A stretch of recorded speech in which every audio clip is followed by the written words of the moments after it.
সাফ চ্যাম্পিয়নশিপের আগে কড়া সিদ্ধান্ত নিয়েছে কোচ টমাস ডুলি। কোনো দেশীয় সহকারী কোচ নয়, বরং চাই বিদেশি দক্ষ কোচ। আর এই সিদ্ধান্তের পর নড়ে চড়ে বসেছে বাফুফে। অবশেষে সাব চ্যাম্পিয়নশিপকে সামনে রেখে বাংলাদেশ জাতীয় ফুটবল দলের কোচিং প্যানেল শক্তিশালী করতে 3 জন নতুন বিদেশি কোচ নিয়োগ দেওয়ার সিদ্ধান্ত নিয়েছে বাংলাদেশ ফুটবল ফেডারেশন। প্রধান কোচ টমাস ডুলির চাহিদা ভিত্তিক মূলত হামজা চৌধুরী সহ প্রবাসী ও দেশীয় তারকাদের নিয়ে গঠিত জাতীয় দলের শক্তি ও ট্যাকটিক্যাল মান বাড়াতে এই উদ্যোগ নেওয়া হয়েছে।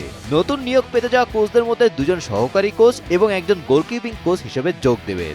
তারা হলেন জার্মানির অভিজ্ঞ UEFA pro লাইসেন্সধারী Reinhard curl stamp, ভিয়েতনামের পারফরম্যান্স অ্যানালিস্ট ও সহকারী কোচ এনগুয়েন হোয়াং ল্যাং এবং জার্মানির গোলকিপিং কোচ ক্রিশ্চিয়ান বারবুচাক।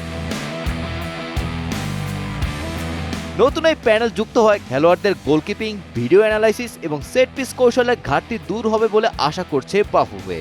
বিশেষ করে লেস্টার সিটির মিডফিল্ডার হামজা চৌধুরীর মতো হাই প্রোফাইল খেলোয়াড়দের আন্তর্জাতিক মানের প্রশিক্ষণ নিশ্চিত করা বাফুফের অন্যতম প্রধান লক্ষ্য।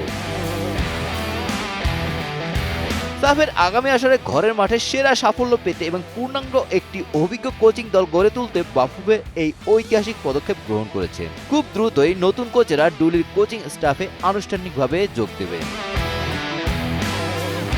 Golam Rabbani, Times today.